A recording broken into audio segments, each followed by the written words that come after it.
أشهد أن لا إله إلا الله وحده لا شريك له وأشهد أن محمدا عبده ورسوله أما بعد فأعوذ بالله من الشيطان الرجيم بسم الله الرحمن الرحيم الحمد لله رب العالمين الرحمن الرحيم مالك يوم الدين إياك نعبد وإياك نستعين اهدنا الصراط المستقيم صراط الذين أنعمت عليهم غير المغضوب عليهم ولا الضالين ومن أظلم ممن منع مساجد الله أن يذكر فيها اسمه وسعى في خرابها أولئك ما كان لهم أن يدخلوها إلا خائفين ما كان لهم أن يدخلوها إلا خائفين لهم في الدنيا خزي ولهم في الآخرة عذاب عظيم ولله المشرق والمغرب فأينما تولوا فثم وجه الله إن الله واسع عليم. یہ دور عالم اسلام کے لیے بہت ہی دردناک دور ہے اور مسلمانوں پر بہت کڑے دن گزر رہے ہیں. ایک لمبا عرصہ ہو گیا ایک مصیبتوں کا اور ابتلاؤں کا سلسلہ جو جاری ہوا ہے وہ ختم ہونے میں نہیں آتا. ایک ابتلا کے بعد دوسرا ابتلا سر اٹھا لیتا ہے.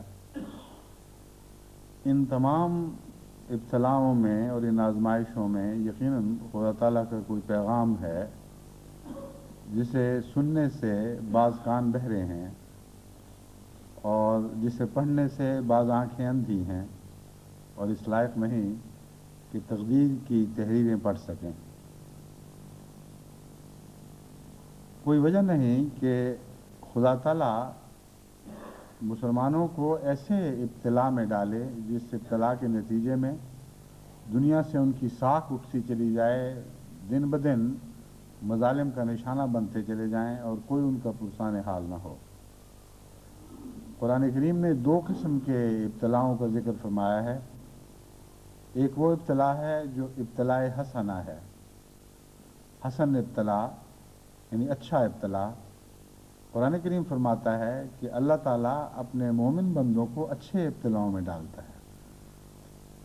اچھے ابتلا کی تعریف یہ ہے کہ جب اس ابتلا سے مومن گزرتا ہے تو پہلے سے زیادہ صحت مند ہو کے گزرتا ہے, اس کے بہت سے بوجھ اتر چکے ہوتے ہیں, اس میں توانائی کی نئی قوتیں پیدا ہو چکی ہیں, وہ اس پہلو سے بھی نشو و نما دکھاتا ہے جس پہلو سے پہلے وہ نشو و نما سے عاری ہو چکا تھا. غزے کے نئی نامیاتی طاقتیں اس کے اندر پیدا ہو چکی ہیں, بڑھنے کی نئی قوتوں سے وہ آشنا ہو جاتا ہے. تو ہر ابتلا کے بعد جو ابتلا حسن ابتلا کہلا سکتا ہے, آپ دیکھیں گے کہ ہمیشہ الہی جماعتیں پہلے سے بہت زیادہ بڑھتی اور بڑھنے کی نئی نئی صلاحیتیں حاصل کرتی ہیں. صرف پہلی صلاحیتوں کو ہی نمود نہیں ملتی، بلکہ نئے نئے مواقع ان کو میسر آتے ہیں، نئی صلاحیتیں پیدا ہوتی چلی جاتی ہیں۔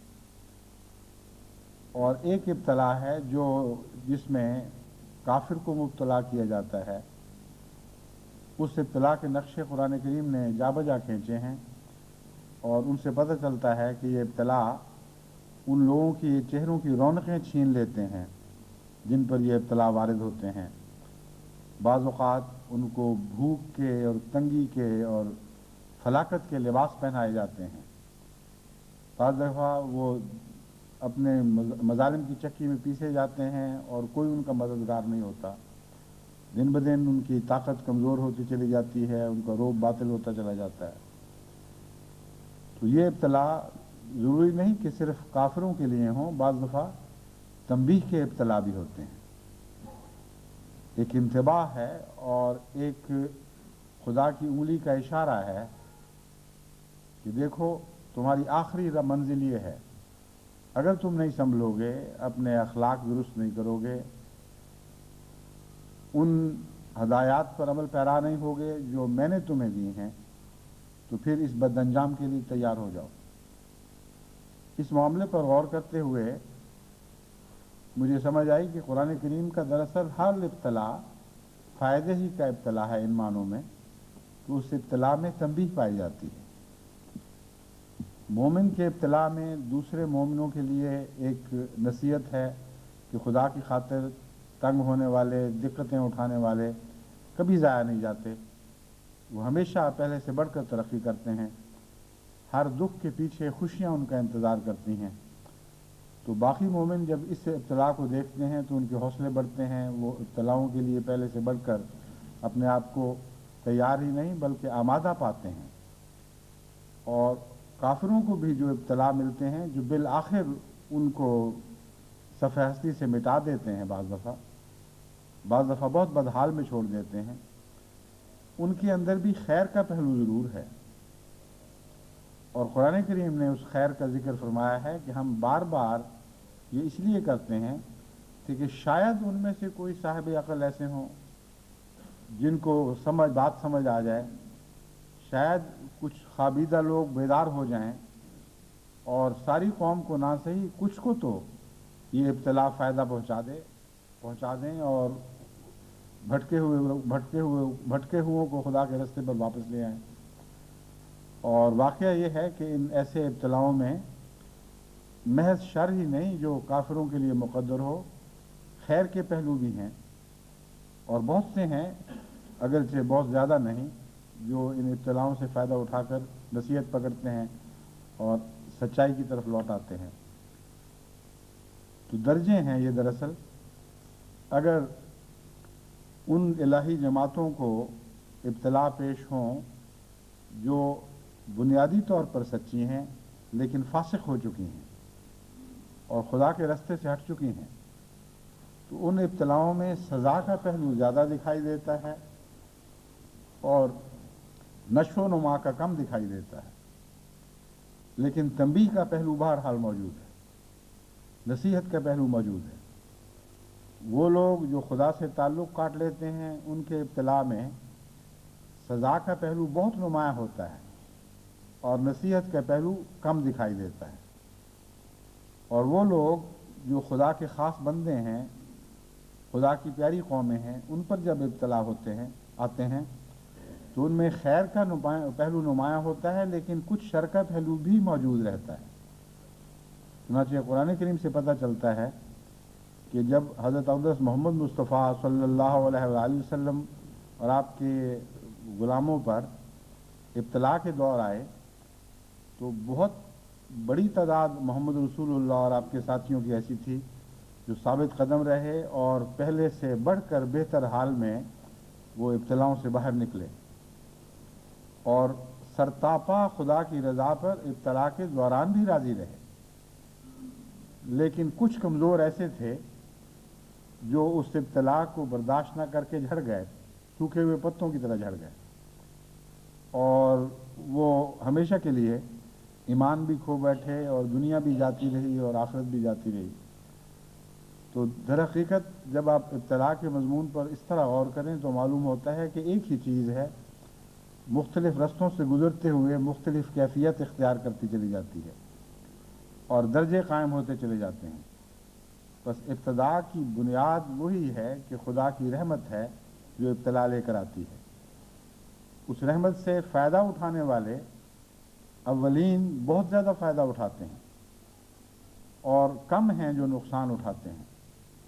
پھر وہ لوگ آ جاتے ہیں، ان کی منزل آتی ہے جب ابتلا ان کے دور میں سے گزرتا ہے تو وہ نیم درون نیم برون کیفیت کے لوگ ہیں، دین سے تعلق بھی ہے اور پھر دوری بھی ہے، خدا کو مانتے بھی ہیں اور فسق و فجور بھی ہے۔ ایسے لوگوں کے لیے یہ ابتلا بہت بڑی نصیحت کا پیغام لاتے ہیں اور بسا اوقات یہ سوئے ہوئے بیدار ہو جاتے ہیں اور پھر سچائی کی طرف لوٹ آتے ہیں۔ اور تیسرا درجہ ابتلا کا وہ ہے جو مقاصد تو یہی رکھتا ہے لیکن ایسے بد نصیبوں پر آتا ہے جن کو ابتلاؤں سے فائدہ اٹھانے کی صلاحیت نہیں رہتی، اتنے ٹیڑھے ہو چکے ہوتے ہیں، اتنے بد ہو جاتے ہیں اپنے دلوں میں، اپنے دماغوں میں، کہ پھر ابتلا ان کے لیے اکثر اوقات ہلاکت کے مناظر پیچھے چھوڑ جاتا ہے۔ شاذ ہی ہیں وہ، جیسا کہ قرآن کریم فرماتا ہے، جو نصیحت پکڑتے ہیں۔ اس اصولی تعلیم کو اور اس خدا کی اس تقدیر کو پیش نظر رکھتے ہوئے جب ہم مسلمانوں کے ابتلاؤں کی موجودہ حالت پر غور کرتے ہیں تو یقیناً خدا کی کسی ناراضگی کا ہاتھ تو صاف دکھائی دینے لگتا ہے۔ یہ ویسا ابتلا تو بہرحال نہیں، یا ویسے ابتلاؤں کا دور تو بہرحال نہیں جو اولین کی صورت کی تاریخ میں ہم نے دیکھا۔ حضرت اقدس محمد مصطفیٰ صلی اللہ علیہ وآلہ وسلم اور آپ کے غلاموں پر جو ابتلاؤں کے دور آئے تھے ان کی تو صورتیں ان ابتلاؤں سے بالکل مختلف ہیں۔ سرسری نظر سے دیکھو تو کوئی بھی قدر مشترک دکھائی نہیں دیتی، غور سے دیکھو تو پھر معلوم ہوتا ہے کہ خدا کی خیر کا ہاتھ ان ابتلاؤں میں بھی کار فرما ہے، لیکن فائدہ اٹھانے والے کم ہیں، انہوں نے ابتلا خیر کے پہلو کو ڈھانپ لیا ہے اور وہ دکھائی نہیں دیتا، کیونکہ بدوں نے اپنی بدی کے نتیجے میں ابتلا کے پہلو کو دھندلا دیا ہے اور گدلا کر دیا ہے، خیر کے پہلو کو دھندلا دیا ہے اور گدلا کر دیا ہے۔ یہ وہ صورت ہے جو آج ظاہر ہو رہی ہے، ورنہ ناممکن ہے کہ حضرت اقدس محمد رسول اللہ صلی اللہ علیہ وآلہ وسلم کی قوم ایسے مصائب کا شکار ہوتی۔ اب اجودھیا کی مسجد سے متعلق جو خبریں کچھ عرصے سے آ رہی ہیں ان کے نتیجے میں دنیا کے کسی کونے میں کسی مذہب سے کس فرقے سے تعلق رکھنے والا مسلمان ہی کیوں نہ ہو، ہر ایک کا دل خون ہے۔ لیکن سوال یہ ہے کہ خدا کی مدد کیوں نہیں آ رہی؟ کیوں اللہ تعالیٰ اس ابتلا کے نتیجے میں مسلمانوں کی ساکھ کمزور ہونے دے رہا ہے اور دنیا کے سامنے ان کو بالکل بے بس اور نہتھا کر کے دکھا رہا ہے؟ اس بات پر غور کرتے ہوئے آپ کو سچائی کے ساتھ، تقویٰ کے ساتھ صورتحال کا تجزیہ کرنا ہوگا۔ جہاں تک بابری مسجد کے منہدم کرنے کا تعلق ہے، اس میں کوئی شک نہیں کہ خدا کے گھر کو منہدم کر کے شرک یا ماجگاہ بنا دینا ایک بہت بڑا ظلم ہے، لیکن خدا کی تقدیر بعض دفعہ اس ظلم کو ہونے دیتی ہے اور برداشت کرتی ہے، اس لیے کہ اس دور کے لوگ اس بات کے اہل نہیں کہ خدا کی تقدیر ان کے حق میں اٹھ کھڑی ہو اور ان کے حق میں غیر معمولی کرشمے دکھائے۔ سب سے معزز خدا کی عبادت کا گھر وہ ہے جس کو اثر نو حضرت ابراہیم اور حضرت اسماعیل علیہ السلام نے اپنے ہاتھوں سے کھڑا کیا اور اس کو دوبارہ ایک عبادت گاہ کی صورت میں اپنی محنت سے اثر نو مکمل کیا۔ یعنی تھا تو پہلے ہی لیکن منہدم ہو چکا تھا، گر گیا تھا، تعمیر نو چاہتا تھا، بس وہ تعمیر نو خدا کے ایک برگزیدہ نبی اور اس کے ایک برگزیدہ نبی بیٹے نے مل کر کی تھی۔ وہ توحید کا مرکز تھا، اس غرض سے قائم کیا گیا کہ تمام دنیا کو توحید کا پیغام پہنچائے۔ لیکن آپ جانتے ہیں کہ کتنے 100 سال تک وہ شرک کی آماجگاہ بنا رہا، کتنے بت تھے جو اس میں رکھے گئے۔ بیان کیا جاتا ہے کہ ہر دن کے لیے ایک الگ بت وہاں نصب کیا گیا تھا، یعنی سال میں جتنے دن ہیں اتنے ہی انواع و اقسام کے بت وہاں گاڑ دیے گئے تھے، اور توحید کا مرکز سب سے بڑا شرک کا مرکز بنا دیا گیا تھا۔ اور اس بات پر سینکڑوں سال گزر گئے، اور بظاہر خدا کی غیرت جوش میں نہیں آئی، اور بظاہر کوئی ایسی چیز دکھائی نہیں دیتی جس کے نتیجے میں ہم سمجھتے ہوں کہ اللہ تعالیٰ نے دوبارہ اس خدا واحد و یگانہ کی عبادت کے گھر کو عبادت کرنے والوں کے سپرد کر دیا ہو اور بتوں کو باہر نکال پھینکا ہو۔ آگے بڑھتے ہیں تو حضرت اقدس محمد مصطفیٰ صلی اللہ علیہ وآلہ وسلم کا انقلاب آفرین دور آتا ہے، جو اس قرآن کی اصطلاح میں سات تھی، ایک قیامت تھی جو برپا ہو گئی۔ صدیوں کے مردے زندہ کیے گئے، بہت تھے جو موت کے چنگل میں تھے، ان کو موت کے چنگل سے رہائی بخشی گئی، ایک عظیم روحانی انقلاب برپا ہوا۔ جب مواحد پیدا ہوئے تو باوجود اس کے کہ مشرکین کو غیر معمولی طاقت حاصل تھی اور غیر معمولی غلبہ نصیب تھا، ان کی طاقت اور غلبوں کے جال توڑ دیے گئے، کچھ بھی ان کا باقی نہیں چھوڑا گیا، اور اس گھر کو جو خدا کی وحدت کا توحید کا گھر تھا، توحید کا عالمی نشان تھا، خدا کی عبادت کی خاطر قائم کیا گیا تھا، ان بندوں کے سپرد کیا گیا جو مواحد بندے تھے، جو توحید کا حق ادا کرنا جانتے تھے، جو عبادت کی خاطر پیدا کیے گئے تھے، اور عبادت کی خاطر محمد رسول اللہ صلی اللہ علیہ وآلہ وسلم نے خود ان کی پرورش فرمائی، خود ان کو تربیت دی تھی۔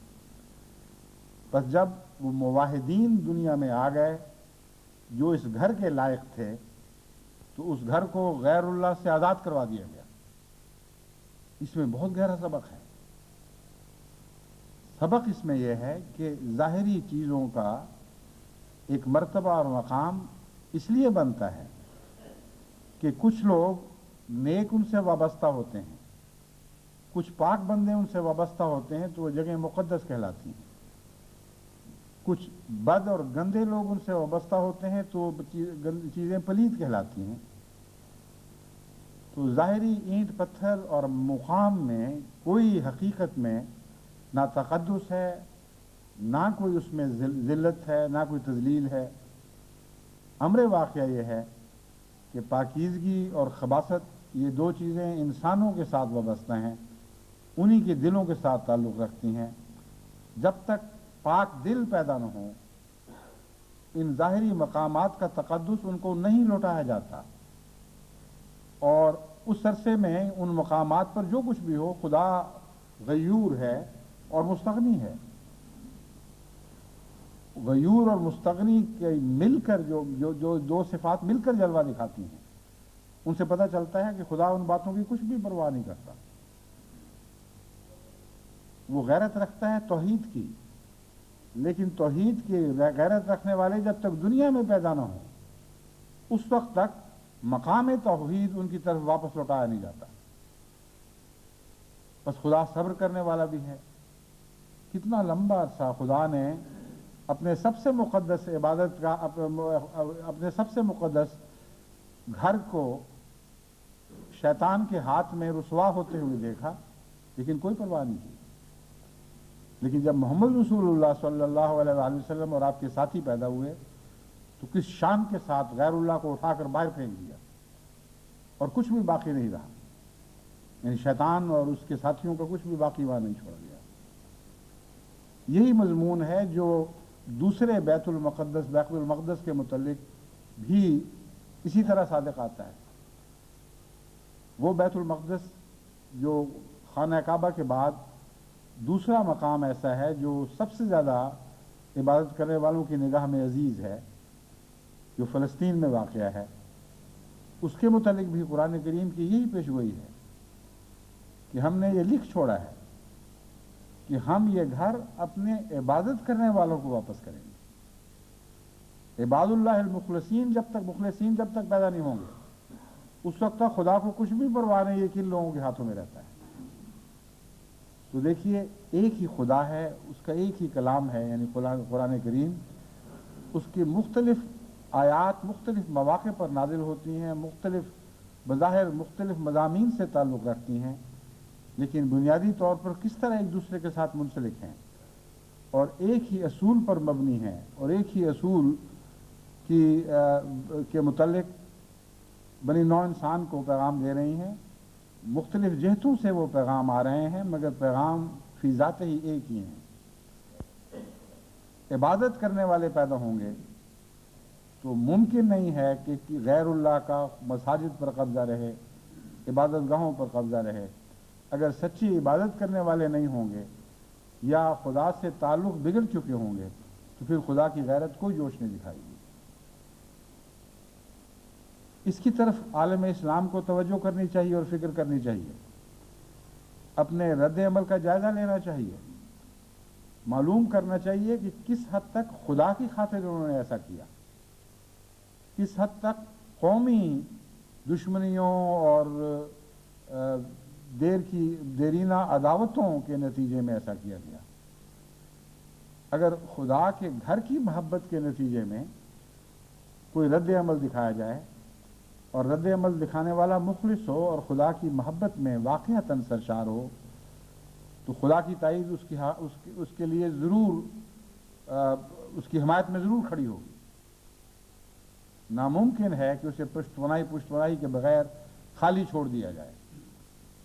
بس اس وقت جو نظارہ دکھائی دے رہا ہے وہ ایسا ہی ہے جیسے مسلمانوں کا کوئی یار و مددگار نہیں رہا، حالانکہ قرآن کریم فرماتا ہے کہ مسلمان اور غیر مسلم میں بنیادی فرق یہ ہے کہ غیروں کا کوئی مولا نہیں ہے، لیکن مومنین کا مولا ہے۔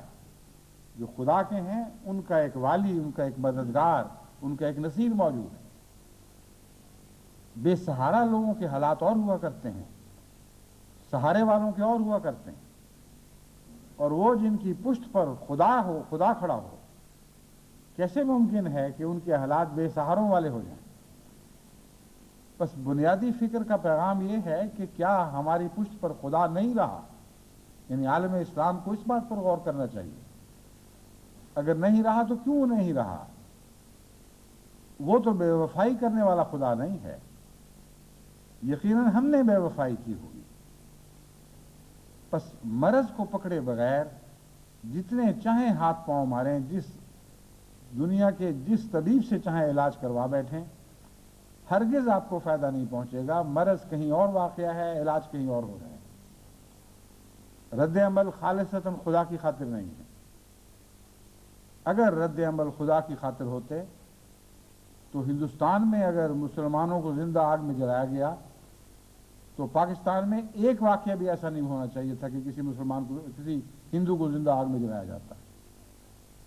جو بد نمونے ان لوگوں نے دکھائے، اسلام کی تعلیم اس بات کی مسلمان کو اجازت ہی نہیں دیتی کہ وہ بد نمونے تم اپنی جگہ دکھاؤ۔ قرآن کی تعلیم بالکل واضح اور کھلی ہے، اور ایسی عظیم الشان انصاف پر مبنی تعلیم ہے کہ اس کی کوئی مثال دنیا کی کسی اور کتاب میں دکھائی نہیں دیتی۔ انتقام کی اجازت ہے، مگر ان لوگوں سے جن لوگوں نے وہ جرم کیا ہو۔ وہ لوگ جو اس جرم میں ملوث نہیں ہیں، ان سے ظالموں کا انتقام لینا ایک نیا ظلم ہے، اسے انتقامی کارروائی نہیں کہا جاتا۔ بس اگر کوئی کسی مسلمان کو آگ میں ڈالتا ہے، یا ہندو یا سکھ یا عیسائی کو آگ میں ڈالتا ہے، اس حد تک اس سے انتقام لینا جائز ہے کہ اس ظالم کو پکڑ آگ میں پھینکا جائے اور اسی طرح اس کو موت کی سزا دی جائے جس طرح اس نے ناحق ایک مظلوم انسان کو موت کے منہ میں جھونکا تھا۔ لیکن اس کی جگہ کسی اور مقام پر کسی اور معصوم کو پکڑ کر اس سے وہی سلوک کیا جائے، یہ تو کسی قیمت پر کسی پہلو سے بھی جائز فعل قرار نہیں دیا جا سکتا۔ قرآن اس کی مذمت فرماتا ہے، حضرت محمد رسول اللہ صلی اللہ علیہ وآلہ وسلم کو اسوہ حسنہ اس کی مذمت فرماتا ہے۔ کبھی حضرت اقدس محمد رسول اللہ صلی اللہ علیہ وآلہ وسلم نے ایک ظالم اور خبیث کا بدلہ کسی اور معصوم سے نہیں لیا۔ پھر عالم اسلام تو عبادت گاہوں کے تقدس کی حفاظت کرتا ہے۔ ظلم کی حد ہے کہ ایک جگہ اگر بعض مساجد جلائی گئیں تو دوسری جگہ ان کی عبادت گاہیں مسمار کر دی گئیں۔ اس کا نتیجہ کیا نکلا؟ اس کا نتیجہ یہ نکلا کہ جن جگہوں پر ایک یا دو مسجدیں منہدم ہوئی تھیں، یعنی ہندوستان میں جب مسلمانوں نے مندر جلانے کا رد عمل دکھایا تو 20 اور مساجد اس کے نتیجے میں منہدم کر دی گئی۔ یہ ایک موٹی عقل سے تعلق رکھنے والی بات ہے۔ عقل کا تقاضا ہے کہ انسان صورتحال کا جائزہ لے کر ایسا انتقام نہ لے جس سے اس کے مظلوم بھائی اور مصیبتوں میں مبتلا ہو جائیں۔ جس گھر کی تقدس کی خاطر، یعنی خدا کے گھر کی تقدس کی خاطر وہ کوئی اقدام کرتا ہے، ایسی جوابی کارروائی تو نہیں ہونی چاہیے کہ اور بھی کثرت سے خدا کے گھر منہدم کروائے جائیں۔ بس ایک جاہلانہ فعل ہے۔ اگر عالم اسلام یہ رد عمل دکھاتا کہ ان کو کہتا کہ تم انسان نہیں ہو اگر، تو ہم تو انسان ہیں، تمہاری بتوں نے تربیت کی ہے اگر کوئی بت ہیں، ہماری خدا واحدہ لا شریک نے تربیت کی ہے، ہماری محمد رسول اللہ نے تربیت کی، ہم ان بدبختیوں میں مبتلا نہیں ہو سکتے جن میں تم ہو رہے ہو۔ اگر خدا ہمیں طاقت دے تو ہم ظالم سے اس کے ظلم کا بدلہ لے سکتے ہیں، مگر جاہلانہ طور پر جرم کوئی کرے اور اس کی سزا کسی اور کو دی جائے، اس کی ہمارا مذہب اجازت نہیں دیتا۔ اگر یہ اقدام کرتے اور ان کی عبادت گاہوں کی حفاظت کرتے، خواہ وہ کسی وجہ سے کسی قسم کی عبادت گاہیں ہوں، تو یقیناً اللہ کی نصرت ان کی تائید میں ظاہر ہوتی۔ آج جو مظالم ہوئے ہیں اس کا عشر اشیر بھی ظاہر نہ ہوتا۔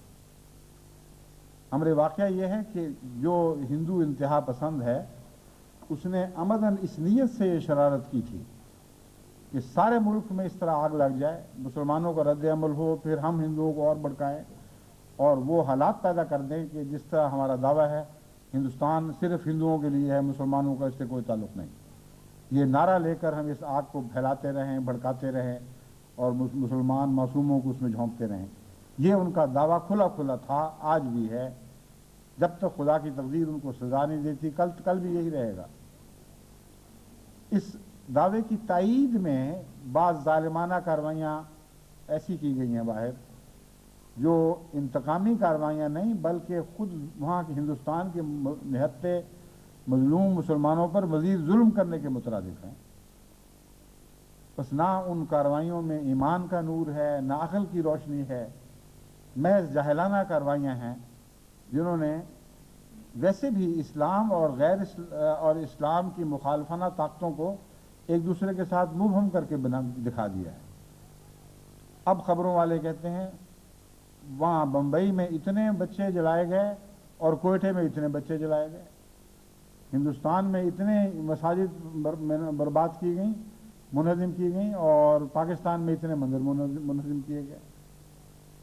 تعداد کا فرق رہا، جرم کی نوعیت میں تو کوئی فرق نہیں، غیر انسانی حرکتوں میں تو کوئی فرق نہیں رہا۔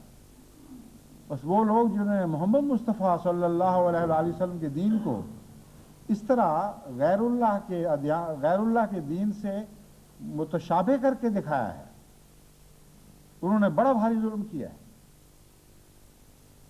اگر وہ سچے استغفار سے کام نہ لیں اور توبہ نہ کریں تو خدا کی تائید تو درکنار، ان کو یہ خوف دامنگیر ہونا چاہیے کہ مزید خدا کی پکڑ کے نیچے نہ آ جائیں۔ اللہ تعالیٰ اپنے پاک بندوں کی تائید کرتا ہے اور ضرور کرتا ہے۔ حضرت محمد رسول اللہ صلی اللہ علیہ وآلہ وسلم کو عددی لحاظ سے اس سے کم حیثیت تھی جو آج عرب کے مشرکین کے مقابل پر اس سے کم حیثیت تھی، جتنی آج ہندوستان کے مسلمانوں کو وہاں کے مشرکین کے مقابل پر حیثیت ہے۔ نسبتی لحاظ سے آپ دیکھیں، جتنے گنتی کے چند مسلمان مدینے میں تھے یا چند بستیوں میں اکا دکا موجود تھے، ان کے مقابل پر سارا مشرک عرب کتنی بھاری طاقت تھی، اتنی بھاری طاقت تھی کہ اس کی نسبت 1 اور 100 کی بھی نہیں تھی حقیقت میں۔ یعنی اگر مسلمان کی 1 طاقت تھی تو اس کے مقابل پر 100 یا اس سے زیادہ کی طاقت عرب مشرکین کے پاس تھی۔ لیکن دیکھیں خدا کی تقدیر نے نتائج کیا ظاہر کیے ہیں، ان 1 کو 100 کے برابر طاقتور کر دیا، اور ان 100 کی طاقت چھین کے 1 کے برابر بھی نہ رہنے دی۔ یہ ہے نصرت الہی کا ہاتھ۔ یہ اگر عرب میں اسلام کی تائید میں اٹھ سکتا تھا اور چل سکتا تھا تو کیوں ہندوستان میں نہیں اٹھ سکتا اور نہیں چل سکتا؟ کون ہے جو خدا کے ہاتھ کو روک سکے؟ لیکن اپنی ادائیں ان لوگوں والی بنائیں جو محمد رسول اللہ اور ان کے ساتھی ہیں، ویسے دل پیدا کریں، ویسے حوصلے پیدا کریں، ویسے دماغ پیدا کریں، پھر دیکھیں کہ خدا کی تائید آپ کے لیے کیسے کیسے کرشمے دکھاتی ہے۔ بس ظلم کی بات یہ ہے کہ مسلمانوں کے لیے ایک بہت اچھا موقع تھا جو ان کے بدنصیب رہنماؤں نے ہاتھ سے جانے دیا، اور فائدہ اٹھانے کی بجائے اس ابتلا سے مزید نقصان میں امت کو جھونک دیا ہے۔ اب ہندوستان میں جو مظالم کا سلسلہ شروع ہوا ہے، اس سلسلے کی تائید کی گئی ہے باہر کے رد عمل کے نتیجے میں، لیکن عرب علماء نسبتاً زیادہ ہوش مند ہیں، عرب حکومتیں نسبتاً زیادہ عقل رکھتی ہیں۔ گلف کے علاقے میں، دوسرے عرب علاقوں میں بکثرت ہندو تاجر اور مزدور موجود ہیں۔ وہاں کی حکومتوں نے سختی سے اس بات کی نگرانی کی ہے کہ نہ کوئی مندر جلایا جائے، نہ ان میں سے کسی کو مارا جائے، اور پاکستانی ملاؤں نے جہاں جوش دلانے کی کوشش کی ہے وہاں حکومت نے سختی سے ان کو پیغام دیا ہے کہ خبردار جو تم نے انگلی اٹھائی، ہم یہ بےہودہ حرکتیں اپنے ممالک میں نہیں ہونے دیں گے۔ یہ بھی خدا ہی جانتا ہے کہ نیتیں کیا تھیں، کیوں ایسا نہیں کیا گیا۔ کیا ان کو اپنے اقتصادی تعلقات پیارے تھے؟ کیا سستی مزدوری کے علاقوں سے جو تعلق قائم ہو چکا تھا اس کو خراب نہیں کرنا چاہتے تھے، یا کوئی اور وجہ تھی؟ لیکن فیصلہ بہرحال عقل پر مبنی ہے۔ اگر دل پاکیزہ تھے، اگر اسلامی تعلیم کی خاطر ایسا کیا گیا ہے تو پھر یہ فیصلہ نہ صرف عقل کی روشنی میں رکھتا ہے بلکہ اللہ تعالیٰ کے تقوی کی روشنی بھی رکھتا ہے، اور خدا کرے کہ ایسا ہو۔ مگر پاکستان اور ہندوستان کے مسلمانوں کو یہ عقل نہیں آئی۔ یہ وہ بدنصیب قیادت ہے جس نے عالم اسلام کو مصیبت میں مبتلا کر رکھا ہے۔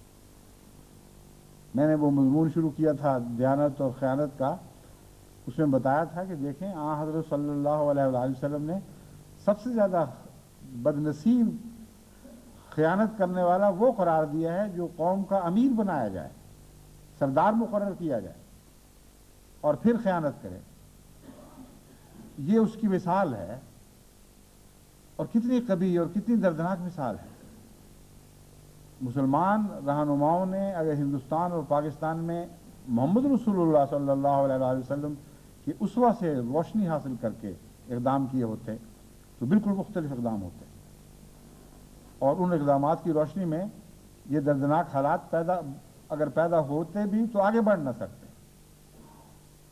لیکن اب یہ سلسلے آگے بڑھنے والے نظر آتے ہیں، آگے بڑھتے ہوئے دکھائی دیتے ہیں۔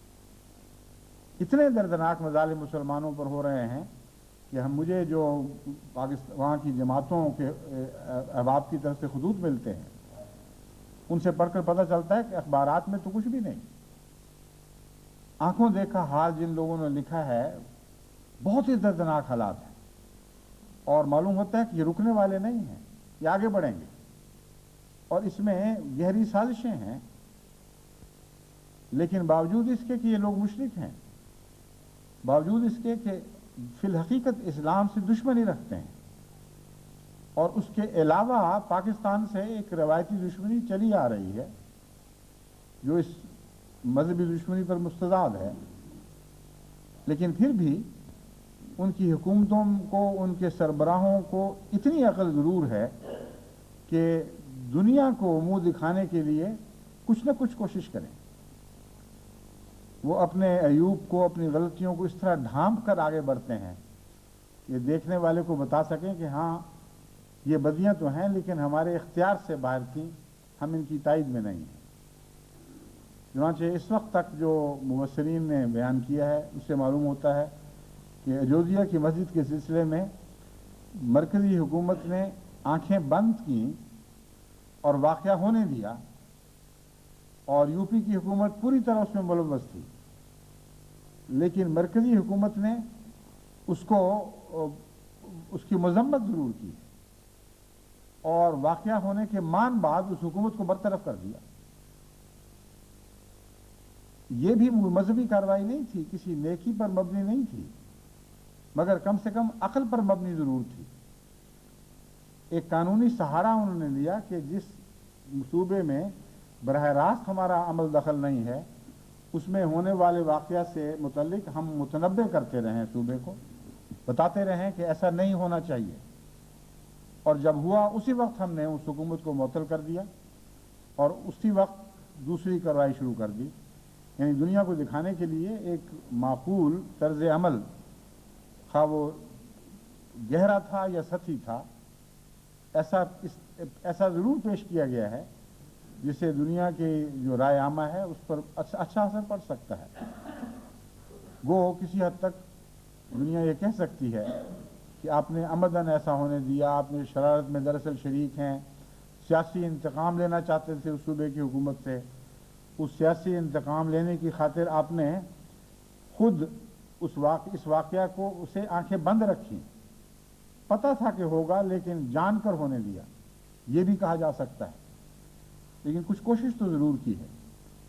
وہاں کے اخبارات نے جو تبصرے کیے ہیں ان سے پتہ چلتا ہے کہ ساری قوم میں ایک ندامت کا احساس بھی موجود ہے، ایک حیا بھی ہے جس کا ذکر کیا جا رہا ہے، اور بعض اخبارات نے تو یہاں تک لکھا ہے کہ ایسے داغ لگ گئے ہیں ہمارے کردار پر، اب وہ خون جو ایودھیا میں اور باہر بہایا گیا، وہ عمارتیں جو منظم کی گئیں، اس خون نے ہمارے کردار پر ایسے دھبے لگا دیے ہیں جو کبھی دھل نہیں سکتے۔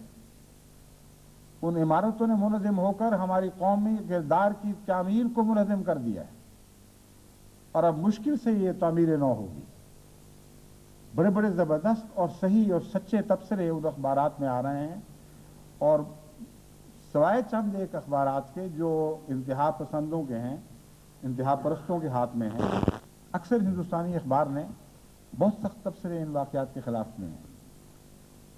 لیکن افسوس ہے کہ مسلمانوں کو ایسے مواقع پر، مسلمان رہنماؤں کو عقل نہیں آتی، اور کھلے بندوں مساجد سے اعلان کیے جا رہے ہیں کہ اٹھو، جہاد کا وقت آ گیا، برباد کر دو، مٹا دو، اور چڑھ دوڑو ان پر، اور جوابی کارروائیوں کے لیے تیار ہو۔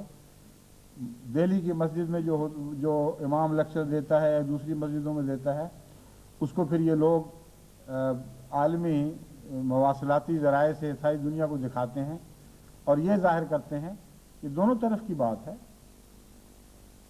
صرف طاقتور اور کمزور کا جھگڑا ہے، ورنہ تو کردار ایک ہے، نظریات ایک ہیں، رد عمل ایک دوسرے کے معاملات میں ایک جیسے ہی ہیں، ایک ہی تھیلی کے چٹے بٹے ہیں۔ صرف یہ دیکھ لو کہ کچھ کوئی طاقتور ہے ان کو زیادہ داؤ چل گیا، کچھ کمزور ہے ان کا کم داؤ چلا ہے۔ پاکستان میں کم مندر تھے اس لیے کم جلائے گئے، کم ہندو تھے اس لیے کم زندہ آگ میں پھینکے گئے۔ ہندوستان میں یہ چونکہ تعداد بہت زیادہ ہے اس لیے زیادہ تعداد میں یہ سب کچھ ظاہر ہوا۔ لیکن افسوس کہ پاکستان کے اخبارات کو اس شدت کے ساتھ اور اس جلی قلم کے ساتھ ان خوفناک مظالم کو جو پاکستان میں بھی ہندوؤں پر توڑے گئے، ان کی مذمت کرنے کی توفیق نہیں ملی۔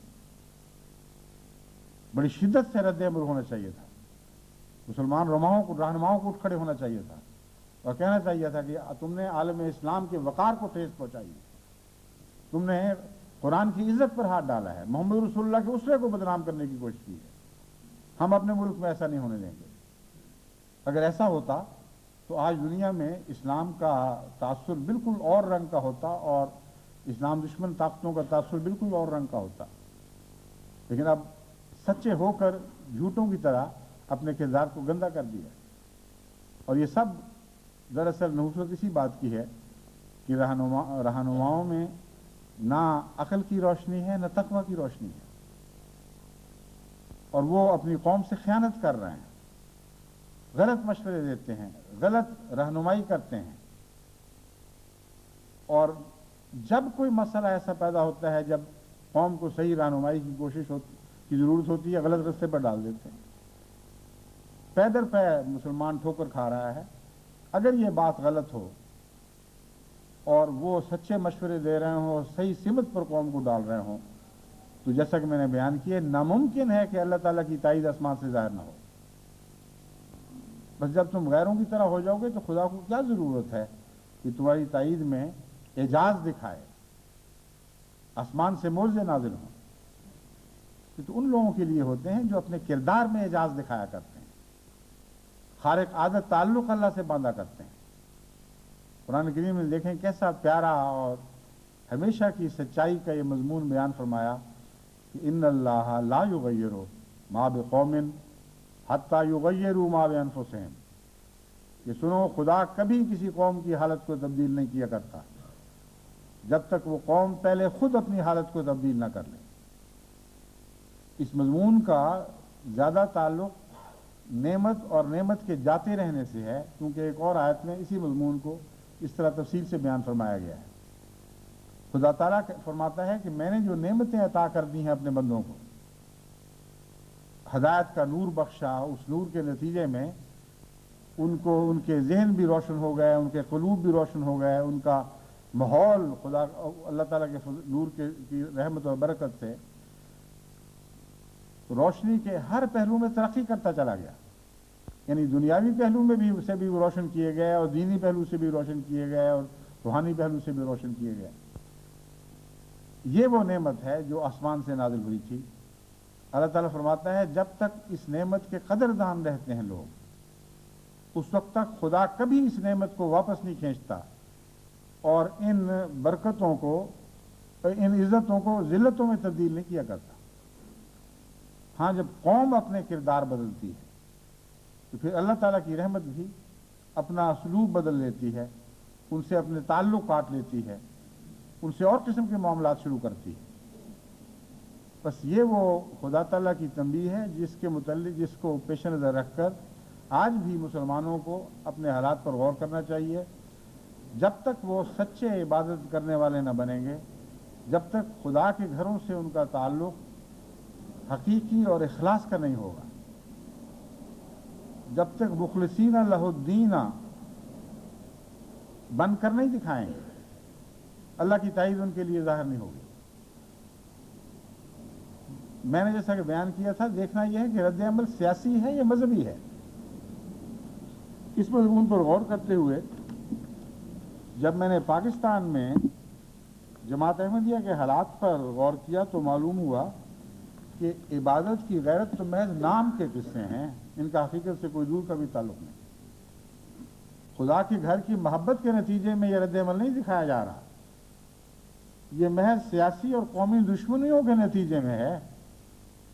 اس پہلو سے عالم اسلام کو یقیناً اکٹھا ہو کر قومی غیرت کے تقاضے بھی پورے کرنے چاہیے، لیکن اس کو اسلام اور دین کے ساتھ گڈمنٹ کر کے باہم اختلاط کر کے نہیں دکھانا چاہیے۔ اگر اعلیٰ درجے کا تقویٰ نہیں تو کم سے کم سیدھی سادھی سچی بات کرنے کی عادت ڈالو۔ مسجدوں کی محبت کے نتیجے میں ایسا نہیں ہوا، کیونکہ یہی مسلمان ایک دوسرے کی مسجدیں بھی جلاتے ہیں، ان کو منہدم کرتے ہیں، شیعوں کے مقدس مقامات برباد کیے جاتے ہیں اور جلائے جاتے ہیں، سنیوں کے جلائے جاتے ہیں، پاکستان میں لاہور میں بھی ایسے واقعات ہوئے، پشاور میں بھی ایسے واقعات ہوئے، کراچی میں ایسے واقعات ہوئے، سندھ میں بکثرت ایسے واقعات بار بار ہوتے رہے۔ یہ کوئی آج اور کل کی بات نہیں، تاریخ بھری پڑی ہے ایسے واقعات سے کہ جب مسلمانوں نے ایک دوسرے مسلمان فرقے کے خلاف اپنی طرف سے علم جہاد بلند کیا اور ان کے رہنماؤں نے ان بیچارے سادہ لو مسلمانوں کو یہ تعلیم دی کہ یہ مساجد زرار مساجد ہیں، یہ خدا کی نہیں ہیں بلکہ غیر اللہ کی مساجد ہیں، اٹھو ان کو منظم کر دو، خدا اس سے تم سے خوش ہوگا۔ بس اگر اس خدا کے نام پر خدا کے گھروں کو برباد کرنے کی تعلیم کو قوم برداشت کر لے اور یہ عادت اس کی تاریخ کا حصہ بن چکی ہو، تو پھر جب غیر ایسی حرکت کرے تو اس کو کس منہ سے تم تانا دے سکتے ہو؟ اس کو کس منہ سے کہہ سکتے ہو کہ تم بڑا ظلم کر رہے ہو کہ اللہ کی عبادت کرنے والے گھروں پر تم نے ظلم کا ہاتھ اٹھایا ہے اور عبادت کے گھروں کو منظم کیا ہے۔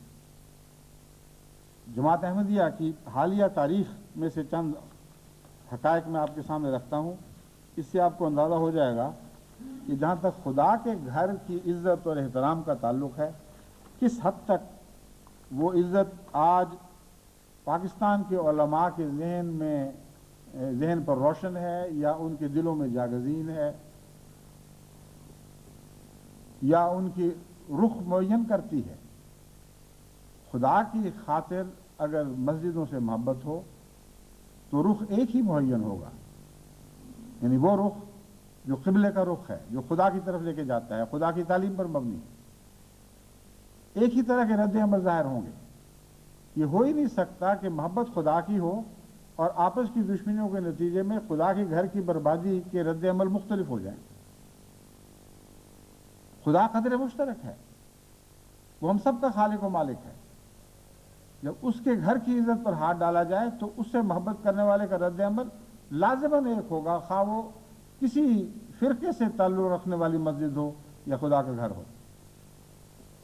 اس پہلو سے جو ہم دیکھتے ہیں تو آئیے میں آپ کو بتاتا ہوں، شکوے کے طور پر نہیں، سمجھانے کی خاطر کہ دیکھو کل تک جو تم حرکتیں کیا کرتے تھے، آج اللہ کی تقدیر نے تمہیں آئینہ دکھایا ہے اور تمہیں بتایا ہے کہ خدا کے حضور یہ حرکتیں پسندیدہ نہیں ہیں اور پکڑ کے بغیر نہیں چھوڑی جائیں گی۔ تقویٰ سے کام لو اور خدا کی انگلی کے اشاروں کو دیکھو اور سمجھو۔ پاکستان میں جو احمدی مساجد شہید کی گئی ہیں،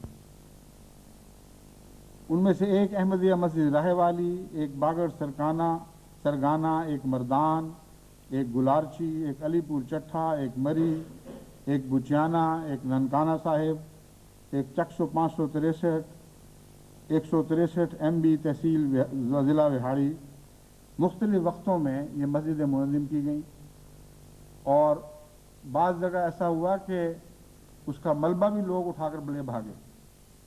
مسجد مردان جب منظم کی گئی ہے تو سارا دن کی کارروائی تھی، بہت بڑی مضبوط مسجد تھی، اسے پلید کہہ کر شہید کروایا گیا اور ساری پلید چیزیں چور لے کر بھاگ گئے۔ راجشاہی کی بنگلہ دیش میں جب مسجد شہید کی گئی اسی طرح کی گئی، پلید کر کے اس کو شہید کر دیا گیا اور ساری پلید چیزیں اپنے گھروں کی عمارتوں کی زینت بنا دی گئی۔ بس سوال یہ ہے کہ یہ واقعہ ہونے میں کتنی دیر لگی تھی؟ کیا اس وقت پاکستان میں کوئی حکومت موجود نہیں تھی؟ کیا ان علماء کو جنہوں نے ان مسجدوں کو شہید کرنے کی تعلیم دی تھی، ان کو علم نہیں تھا کہ یہ خدا کی عبادت کے گھر ہیں اور خدا کی عبادت کے لیے لوگ یہاں اکٹھے ہوتے ہیں؟ کیا یہ مساجد نہیں تھیں؟ جانتے ہیں کہ مساجد تھیں، کیونکہ جیسا کہ دوسرے قواعد ثابت کریں گے، بکثرت احمدیوں کی مساجد چھین لی گئیں اور ان میں اب غیر احمدی علماء نمازیں پڑھاتے اور غیر احمدی نمازیں پڑھنے والے نمازیں پڑھتے ہیں۔ اگر وہ مسجدیں نہیں تھیں تو مندروں میں تو عبادت کرنے کا ہم کو کوئی حق نہیں ہے۔ کثرت سے ایسی مساجد ہیں جن پر قبضہ کیا گیا، وہاں باقاعدہ ان کو اپنایا گیا اور اسے وہ قبلہ بھی وہی ہے، کیونکہ پہلے بھی وہی قبلہ تھا، وہی گنبد ہیں جو پہلے تھے، وہی منار ہیں جن سے پہلے اذان دی جاتی تھی، انہی مناروں سے اذانیں دی جاتی ہیں۔ کوئی بھی فرق نہیں. گویا کہ ان کا فعل اقرار کر رہا ہے, کھلم کھلا اقرار کر رہا ہے کہ احمدیوں کی مساجد بھی مساجد ہی ہیں, کہاں منہ سے ان کا جو مرضی نام رکھ دیں. اور ان مساجد میں نماز نہ صرف جائز بلکہ ہمارے لیے خدا تعالیٰ نے گویا یہ حق مقرر کر دیا ہے کہ ان مساجد کو اپنائیں, چھینیں اور ان پر قبضہ کر کے ہم خدا کی عبادت ان میں کیا کریں. یہ کسی کو خیال نہیں آتا کہ چوری کی مال پہ عبادت کیسے ہو سکتی, ڈاکے کے مال پہ کیسے عبادت ہو سکتی. لیکن یہ تو الگ باتیں ہیں. میں یہ سمجھانا چاہتا ہوں کہ 10 مساجد اس وقت میرے علم میں ہیں جن کے نام میں نے پڑھ کے سنائے ہیں, ان کو منظم کیا گیا, اور بعض ان میں سے ایسی ہیں جن میں 24 گھنٹے تک کارروائی جاری رہی ہے اور کوئی حکومت وہاں نظر دکھائی نہیں دیتی تھی. اگر دکھائی دیتی تھی تو مسجدیں مسمار کرنے والوں کی تائید میں دکھائی دیتی تھی. چنانچہ ہمارے پاس تصویریں ہیں, مردان کی مسجد شہید ہو رہی ہے, لوگ اٹھا اٹھا کر چوری کے مال لے جا رہے ہیں اور پولیس کھڑی ہے ساتھ حفاظت کر رہی ہے کہ کہیں کوئی آ کر ان پر حملہ آور نہ ہو جائے. حالانکہ جو نمازی تھے ان ساروں کو قید کر لیا گیا تھا, بچوں کو بھی بڑوں کو بھی سب کو اکٹھا سمیٹ سماٹ کر ٹرکوں میں بھر کے حوالات میں بھیجا جا چکا تھا, اور جب تک کہ مسجد کی کارروائی مکمل نہیں ہوئی ان کو چھوڑا نہیں گیا. اتنے احتیاط کے ساتھ یہ سارے کام ہوئے. اور آج پاکستان کے اخبار یہ لکھ رہے ہیں کہ اجودھیا میں جو واقعہ گزرا یہ اچانک تو نہیں ہو گیا. کہاں تھی حکومت اس وقت؟ جو منہدم کی گئی ہے مسجد, یہ کوئی 1 گھنٹے آدھے گھنٹے کی کارروائی تو نہیں تھی. اس پہ تو پورا دن لگ گیا ہوگا یا 2 دن لگ گئے ہوں گے. کیا ہندوستان میں اس وقت کوئی حکومت نہیں تھی؟ اور پھر اخبارات نے یہ لکھا ہے کہ حکومت تو تھی لیکن لوٹنے والوں اور منظم کرنے والوں کی تائید میں کھڑی تھی. پولیس ان کے ساتھ شامل تھی, فوج ان کے ساتھ شامل تھی, اور ان سب کی مل کر یہ کارروائی ہوئی ہے. اس لیے ہر عبادت کرنے والے کے لیے ایک چیلنج ہے. خدا واحد و یگانہ کی وحدانیت پر ڈاکے مارے جا رہے ہیں, اٹھ کھڑے ہو اور اپنے انتقام لو. اگر خدا کی محبت اور اس کی وحدانیت کی محبت کے تقاضے تھے تو کل ان تقاضوں کو کیوں موت آ گئی تھی؟ اگر کل یہ تقاضے مر چکے ہیں تو آج بھی زندہ نہیں ہوئے, اور ان مردہ تقاضوں کی خدا کی تقدیر کو کچھ بھی پرواہ نہیں. جب ایک جگہ تم خدا کے گھر کا تقدس لوٹنے والوں سے محبت اور پیار کا سلوک کرتے ہو, ان کو اپنی تائید مہیا کرتے ہو, ان کی پشت پناہی کرتے ہو, تو کل جب تمہارے ساتھ یہ ہوگا تو کس طرح خدا سے توقع رکھتے ہو کہ خدا کی تقدیر تمہاری پشت پناہی پر آ کھڑی ہوگی؟ یہ چیزیں وہی ہیں جو ہمیشہ سے اسی طرح چلی آ رہی ہیں. حضرت مسیح موعود علیہ الصلوۃ والسلام نے بار بار متنبہ کیا کہ دیکھو جو تم حرکتیں کر رہے ہو یہ ضائع نہیں جائیں گی, خدا کی تقدیر ضرور تمہیں پکڑے گی. قرض ہے, واپس ملے گا تم کو یہ سارا ادھار. تم اپنی مستقبل کی تقدیر بنا رہے ہو. حقیقت یہ ہے کہ آج کا خائن عالم ہے جو کل کے مسلمانوں کی بربادی کا ذمہ دار ہے, اور کل کا خائن عالم تھا جو آج کے مسلمانوں کی بربادی کا ذمہ دار ہے. اس خائن کو پکڑو, اس سے حساب لو. اگر تم اس خائن سے حساب لو گے تو خدا تعالیٰ کا حساب تمہاری تائید میں اٹھ کھڑا ہو, خدا تعالیٰ کی تقدیر تمہاری تائید میں اٹھ کھڑی ہوگی, اور تمہارے مخالفوں سے حساب لیا جائے گا. ورنہ تم تو خود حساب دینے کے مقام پر آ کھڑے ہوئے ہو. ایک واقعہ نہیں, 2 واقعہ نہیں, بار بار مساجد کی بے حرمتی کی گئی, ان کو ظلموں کا نشانہ بنایا گیا, عبادت کرنے والوں کو رستوں میں گھسیٹا گیا, ان کو مارا گیا, ان کو اس بات کی سزا دی گئی کہ کیوں تم خدا کی عبادت کر رہے تھے.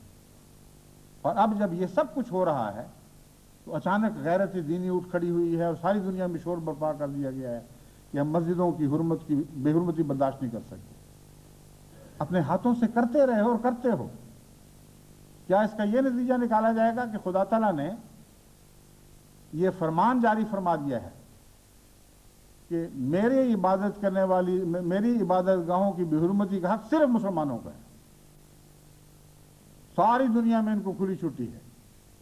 جب چاہیں میری عبادت کے گھر کو مسمار کریں، برباد کریں، قرآن کریم کو جلائیں، گلیوں میں پھینکیں، کسی اسلامی حکومت کا حق نہیں ہے کہ ان کو سرزنش کرے. لیکن ہاں غیروں کو حق نہیں ہے کہ وہ کوئی خدا کا معبد تباہ کریں. وہ جب کریں گے تو تمہیں جوابی کارروائی کا حق ہے. تم کرو گے تو تمہاری اپنی چیز ہے، کیوں نہ کرو. خدا کے گھر اور کس کا ہے؟ تمہارا ہی تو ہے. جو چاہو اس پر کر گزرو. جیسے کہا گیا ہے کہ تو مشق ناز کر، خون دو عالم میری گردن پر.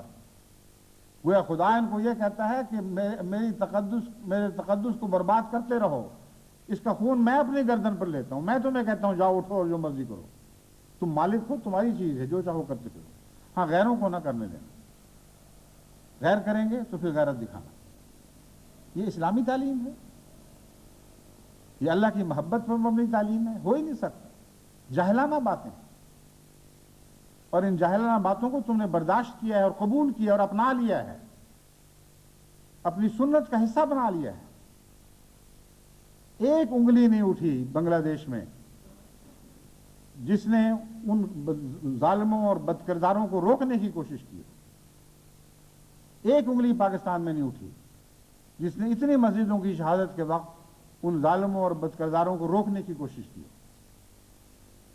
لیکن بنگلہ دیش میں ایک شرافت ضرور ہے کہ بنگلہ دیش کے اخباروں اور دانشوروں اور سیاستدانوں نے ان واقعات کی مذمت ضرور کی. آگے بڑھ کر روکنے کی توفیق نہیں تھی تو مذمت تو ضرور کر دی. وہ ایمان کے ادنا تقاضے تو ضرور پورے کر دی. حضرت صلی اللہ علیہ وآلہ وسلم نے یہ تصویر کھینچی ہے کہ اعلیٰ ایمان تو یہ ہے کہ آگے بڑھو اور بدی کو روک دو. اگر ہاتھ سے نہیں روک سکتے تو زبان سے روکو. کم سے کم اگر زبان سے نہیں روک سکتے تو برا تو مناؤ. پاکستان میں کتنے ہیں جنہوں نے زبان سے روکا ہو، جنہوں نے آواز اٹھائی ہو. اب کہیں کہیں یہ آواز اٹھنے لگی ہے، مگر اس سے پہلے تو مکمل خاموشی تھی. بس یہ بھی تو باتیں ہیں جن کی طرف دھیان جاتا ہے. اور اس وجہ سے میں ان حقائق کو جو بہت تلخ ہیں آپ کے سامنے رکھ رہا ہوں کہ حقیقت میں ان کا مسلمانوں کے اس بدقسمتی کے دور کا علاج یہ ہے. یہ مسلمان رہنماؤں کو ان غلطیوں کی طرف متوجہ کیا جائے اور مشورہ دیا جائے کہ بیماری یہاں واقع ہے، اس بیماری کو دور کرنے کی طرف توجہ دو، پھر خدا کا فضل ضرور نازل ہوگا. وہ مساجد جو ہندوستان میں منظم کی گئی ہیں وہ ہمارے دل پر اس سے زیادہ وہ ظلم ہمارے دل پر اس سے زیادہ گراں گزر رہے ہیں جو تمہارے دلوں پر گزرتے ہیں. کیونکہ ہمیں خدا کی عبادت سے محبت ہے، عبادت گاہوں سے تعلق ہے. دنیا میں کہیں بھی کوئی عبادت گاہ مسمار کی جائے گی تو احمدی کے دل پر اس کا ملبہ اس طرح گرے گا جس سے اس کے دل پر چوٹ لگانے کی خاطر ایک ایک اینٹ اوپر سے گر رہی ہے. لیکن تمہیں تو عادت ہے، تمہیں تو اس بات کا ایک تجربہ ہے کہ کس طرح گھر برباد کیے جاتے ہیں. تمہیں کیوں تکلیف ہو رہی؟ بس احمدی کو تکلیف ہے. تکلیف کی وجہ سے یہ میں بات بیان کر رہا ہوں. میں جانتا ہوں اس کے سوا حل ہی کوئی نہیں ہے. اگر تم بعد نہیں آؤ گے، اپنی اصلاح نہیں کرو گے، خدا کے تعلق کی بنا پر اپنے سوچ کی، اپنے قدروں کی اصلاح نہیں کرو گے، اگر اپنے قبلے درست نہیں کرو گے، اسی طرح بھٹکتے رہو گے، اسی طرح ظلم کا شکار رہو گے. تقویٰ سے کام لو اور تقویٰ کی حکومت کو قائم کرو. آج سارے پاکستان کے اخبار ہندوستان کو تانا دے رہے ہیں کہ کیا ہوئی تمہاری سیکولر حکومت، کیا ہوا تمہارا سیکولر فلسفہ. اس ملبے کے ڈھیر کے نیچے تمہارا سیکولرزم بھی دب کے مر گیا. لیکن کل احمدی مساجد جو مسمار ہو رہی تھی ان کے ملبے کے نیچے کیا چیز دب کے مری تھی؟ کبھی تم نے سوچا ہے؟ وہ اسلام جس کا تم دعویٰ کر رہے تھے، وہ فرضی اسلام اس ملبوں کے ڈھیر کے نظر ہو گیا تھا. وہ اعلیٰ قدریں جن کے تم دعویٰ کرتے تھے، وہ سب قدریں ان ڈھیروں کے نیچے دم توڑ گئی تھیں. بس بیماری کو پکڑو اور اس کی فکر کرو کہ کہاں واقعہ ہے اور کیوں واقعہ ہے. اس کا علاج تبھی ہوگا جب تم بیماری سمجھو گے. اور ایک ہی علاج ہے کہ تقوی سے کام لو، خدا کی محبت سے کام لو. وہ لوگ جو خدا کی عبادت کرتے ہیں جس طرح بھی کرتے ہیں ان کی راہ میں روک نہ بنو، کیونکہ اگر روک بنو گے تو اللہ تعالیٰ کی تقدیر تمہاری ہر ترقی کی راہ میں حائل ہو کر کھڑی ہو جائے گی، کسی میدان میں تمہیں آگے نہیں بڑھنے دے گی. یہی علاج ہے، یہی ایک طریق ہے. ہم بھی دعا کر رہے ہیں اور دن بدن ہمارے دل زیادہ اداس اور غمگین ہوتے چلے جاتے ہیں. بہت تکلیف میں ہے اس وقت جماعت. ساری دنیا سے جماعت کے جو خط مل رہے ہیں نہایت بے بسی کا عالم ہے. عجیب مصیبت ہے کہ دونوں طرف کے دکھ ہمیں سہرنے پڑ رہے ہیں. اب ہم پر جب مظالم ہوتے ہیں وہ بھی ہمارے دل پر ٹوٹتے ہیں، ہمارے ظلم کرنے والے بھائیوں پر جب مظالم ہوتے ہیں وہ بھی ہمارے دل پر ٹوٹتے ہیں. بلکہ امر واقعات یہ ہے کہ سچا مسلمان وہی ہے جو رحمت للعالمین حضرت محمد مصطفیٰ صلی اللہ علیہ وآلہ وسلم کا غلام ہے، جو صرف مسلمان کے دکھ سے دکھی نہیں ہوا کرتے تھے، ایک یہودی کے دکھ سے بھی دکھی ہو جایا کرتے تھے، ایک عیسائی کے دکھ سے بھی دکھی ہو جایا کرتے تھے، ایک مشرک کا دکھ بھی محمد رسول اللہ صلی اللہ علیہ وسلم کے دل کو تکلیف دیا کرتا تھا. اس رحمت للعالمین سے اپنا تعلق باندھو، اسی میں تمہاری نجات ہے. اور اسی کے ساتھ تمام اسلام کی ترقی کے تمام اسلام کی ترقی کے راز وابستہ ہیں. ان رازوں کو سمجھو، اس پیغام کو سمجھو، اللہ تعالیٰ تمہیں ہر میدان میں ترقی عطا فرماتا چلا جائے گا. خدا کرے کہ جلد اہل اسلام کو ہوش آئے. ہم تو یہ کہتے کہتے مسیح موعود کے الفاظ میں تھک گئے ہیں، یہ باتیں کہتے کہتے کوئی اثر نہیں دکھاتے. شاید خدا کی ہماری دعائیں کام کر جائیں، شاید خدا کی تقدیر کبھی کوئی ایسا جھٹکا ان کو دے کہ جس سے آنکھیں کھلیں اور اس جھٹکے کے نتیجے میں خابیدگی کی حالت تبدیل ہو اور آنکھیں کھول کر یہ گرد و پیش میں ہونے والے واقعات کو دیکھ سکیں اور سمجھ سکیں اور ان پیغامات سے استفادے کی توفیق پائیں.